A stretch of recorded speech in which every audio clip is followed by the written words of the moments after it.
La economía es unión de esfuerzos, división del trabajo, fuente de oportunidades y proveedora de recursos para el mundo.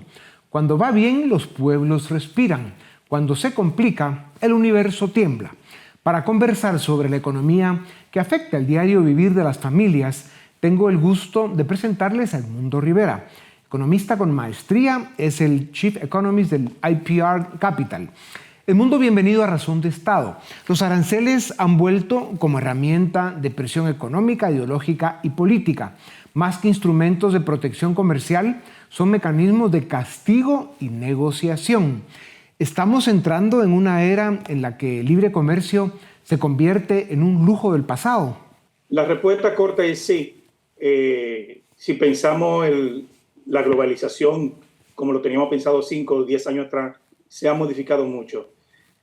No es sorprendente que se utilice el arancel como medida geopolítica o de negociación, aunque hay un énfasis que hace Donald Trump en estas circunstancias, pero hay que reconocer que el arancel siempre ha sido una medida política per se, inclusive en los momentos de proteccionismo.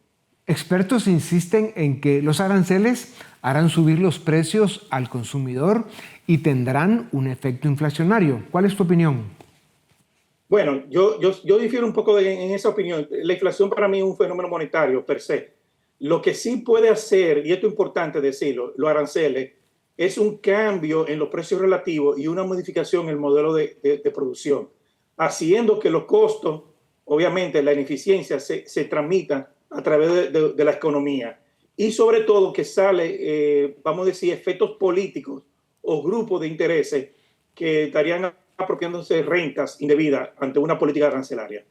Claro, la inflación es un término técnico del lado monetario, pero también se comprende como, digamos, subida general de precios. Y lo que sí es cierto es que los aranceles, el efecto que están provocando es que en este momento los productores en los países que no son Estados Unidos o en el mismo Estados Unidos están absorbiendo parte de ese aumento en su costo, pero con el paso del tiempo, y será a corto plazo, ese costo se irá trasladando al consumidor y tendrá, como decías, un aumento específico de precios y veremos qué efectos tiene en lo que es la división del trabajo, ¿no? Que hace más ineficiente el uso de los recursos. Los países que producen más caro, pues compraban en países que producen más barato y eso se va a terminar. Claro, pero vuelvo a insistir, mi respuesta anterior es que no es solamente un efecto de precio, es un efecto hasta de calidad. O sea, estaría provocando que personas estén comprando productos de menor calidad, inclusive de producción interna, porque la producción externa está paralizada o restringida. Pero los grandes perdedores en términos generales son el consumidor en primer lugar y sobre todo las pequeñas y las medianas empresas que viven y necesitan los insumos y los bienes intermedios que sea lo más barato posible en ese sentido. El mundo de América Latina, salvo contadas excepciones, se enfrenta a una tormenta perfecta. Democracias en retroceso, bajo crecimiento, alta corrupción, fuga de capital humano y en algunos países también de capital financiero y ausencia de rumbo. ¿Cómo se rescata el rumbo? Bueno, y te agrego algo que para mí es lo más importante y no minimizando lo que tú acabas de decir, que es todo mezclado, es la dominancia fiscal. América Latina tiene una gran debilidad en su política fiscal y monetaria, donde ha tenido unos códigos fiscales expropiatorios y bastante difíciles para hacer negocios.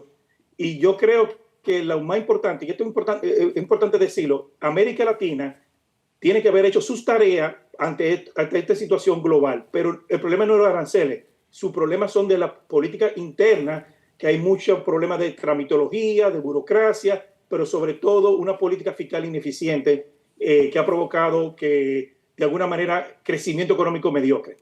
¿Cuáles son las tres grandes decisiones, entonces, que debe tomar América Latina para salir del laberinto de gobiernos populistas y autoritarios en el que anda perdida? Ok, y muy buena tu pregunta, porque esto me lleva a un punto importante. América Latina tiene que retomar su agenda de procrecimiento. Y si uno hace un análisis de los últimos 15 años en América Latina, las reformas no han estado presentes, ha estado estancado. Por eso que la productividad, si sacamos a México y a Chile, son los dos únicos países que han tenido crecimiento de productividad en términos per cápita. Pero la mayoría de los países de América Latina ha estado estancado, inclusive con retroceso. Esa es una. El segundo punto importante es que lamentablemente la agenda política ha permeado a la decisión económica de una forma contundente. Y vemos economía inclusive que tenía buena política económica, el caso de Chile, en menor medida Perú, inclusive podemos sumar a Colombia, han tenido retroceso ante unos gobiernos que se han vuelto clientelistas y populistas, que han dañado el entorno empresarial y ha creado lo que se llama un régimen de incertidumbre, independientemente de lo que está haciendo Donald Trump con los aranceles. Por estas razones, entre otras, un número creciente de expertos afirman que el futuro está en India, África y parte del sureste asiático y que América Latina corre peligro de quedarse atrapada en el tiempo a causa de que la política está atrapada por la izquierda populista, la corrupción y el narcotráfico, entre otras cosas. ¿Cómo lo ves? Estoy de acuerdo con esa opinión porque lamentablemente si uno agarra los últimos 20 años en América Latina, su tasa de crecimiento ha sido más mediocre con respecto a sus pares.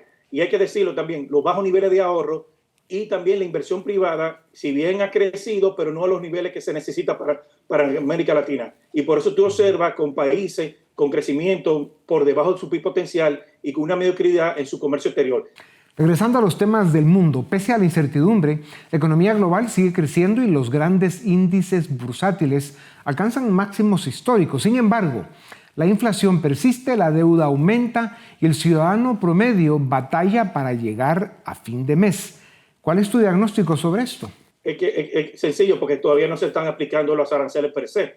Eso ha sido un cambio de expectativa simplemente. Pero cuando comienza a permearse esos aranceles y esa nueva estructura de negocio, va a pasar factura negativa hacia los modelos de desarrollo de cada una de las economías. Y simplemente hay que tener paciencia para que vean los resultados negativos. Si uno se va a la historia, una medida arancelaria toma alrededor de 18 meses a 24 meses para que se permee en toda la economía. Estamos hablando de que el 2026 probablemente sea un año muy difícil para la economía global. Y en el caso del acuerdo comercial entre Estados Unidos y la Unión Europea, este confirmó las sospechas sobre que Europa no tiene una política industrial sólida, ni estrategia energética, ni soberanía tecnológica real. ¿Puede una región de 27 países unida, pero en desacuerdo, competir con potencias como Estados Unidos o China? ¿O el futuro la empujará inevitablemente a un papel de socio menor? No, se demostró que Europa está muy débil y esas políticas industriales que ellos aplicaron de energía verde, de todas las cuestiones de regulatoria, la afectaron a su base industrial, empezando con Alemania. Independientemente de lo que esté pasando en Europa, yo creo que el modelo que hay que estar observando de política económica es Estados Unidos versus China, y realmente esa es la verdadera competencia que ahora mismo, Estados Unidos versus China. Europa es simplemente un apéndice ahora. Ya que los políticos entre inútiles y bandidos hacen de las suyas, esperemos que la tecnología y sin duda alguna el ciudadano presente sean los factores de rescate que cambien el presente para salvar el futuro. Edmundo, muchas gracias por tu tiempo.